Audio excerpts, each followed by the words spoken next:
Boy, it must have been difficult living in the 1930s, with all that financial depression, rising fascism and spectre of looming global conflict. How fortunate we are to be living in 2026, where all we need to worry about is financial depression, rising fascism, spectre of looming global conflict, and if Toby's getting sent home this week on Great British Bake Off. But it's thanks to a nostalgia for that era, sparked by the dribbling out of shit like Steamboat Willie into the public domain. I know you won't believe me, but I genuinely mistyped that as Steam Sail Willie in the first draft, that we now have Mouse P.I. for Hire, a black and white cartoon portrayal of pre-war society during the rise of fascism, where everyone's a mouse. And if you're worried you'll confuse it with Art Spiegelman's Mouse, a black and white cartoon portrayal of pre-war society during the rise of fascism, where everyone's a mouse, just remember that Mouse P.I. is the much less harrowing one, containing only family-friendly concepts like murder, government corruption, racism, and gunning down entire Sylvanian family playsets worth of anthropomorphized rodents. Mouse P.I. is self-evidently an unashamedly generic 1930s private eye noir story in which we play as great mouse detective Jack Pepper. It's a pun on Pepper Jack, you see, and take a moment to appreciate that because that's officially as sophisticated as the cheese references get. Sometimes it uses the word cheddar as slang for money, and most of the rest of the time they just replace a random noun with something cheese-related, in a way that isn't even within earshot of being a pun. Like instead of bootleggers, it's cheese-leggers. What? That doesn't even start with a B. What about brie-legger?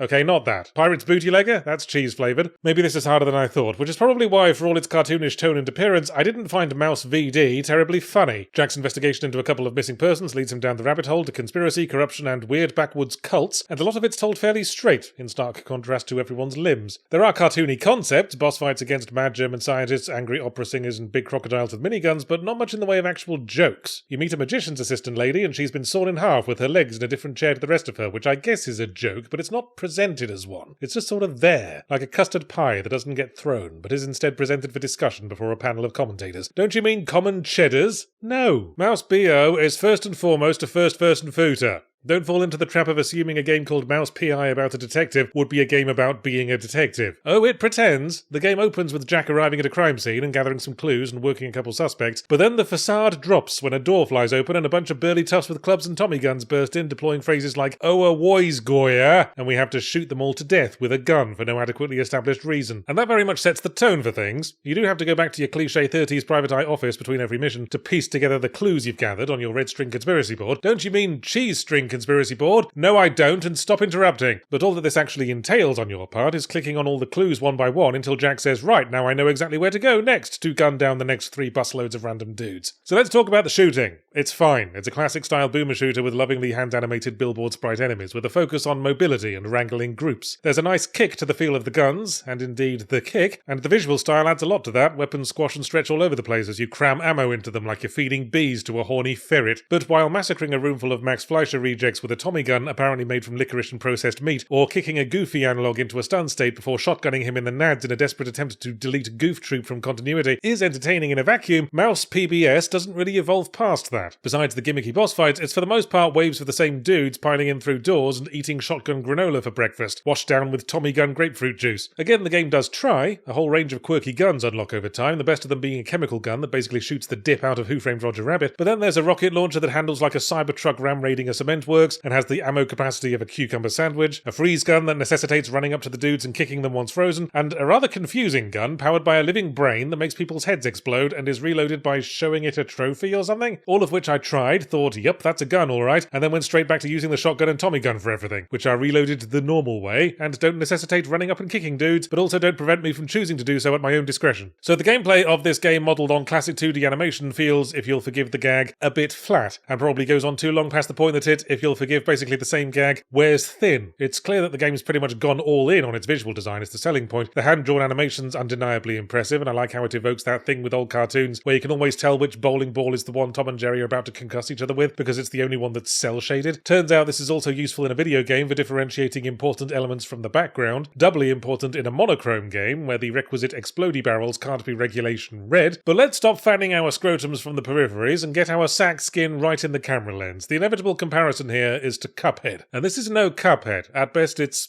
Spoonbrow. Cuphead's visuals are full of life and variety and expression, and that's not what I'm seeing in Mouse TMI. Jack Pepper isn't expressive, he's only got one facial expression, and it's feeling very angry because he's not yet successfully chewed through his own lips. Still, I guess it worked for Popeye. As for variety, half the characters look the same, which gets confusing if you're trying to follow the inevitably convoluted red string conspiracy plot. The thing about Cuphead is that it never once didn't look exactly like an old-style rubber hose cartoon come to life. The gameplay elements blended in like Melania Trump in a waxwork museum. Mouse Mouse YMCA, in contrast, only ever looks like a billboard sprite shooter, with all the visual awkwardness that entails. Characters sliding around the environments like Subutio players, becoming paper cutouts when viewed from above, and always turning to face you like a bunch of creepy orphan ghosts. Oh goodness, I better wrap this up, I'm late for my hose straightening appointment. There's fun to be had in Mouse ASPCA, some of that classic adrenaline-pumping boomer shooter mayhem in a unique setting, but in all the things it attempts, it just doesn't quite get there for me. The cathartic action wears out its welcome, the comedy doesn't quite land, the visuals don't quite fit the gameplay, so frankly, I'm filing it under wait for a sale. Don't you mean you're filing it under Wensleydale? I will fucking punch you!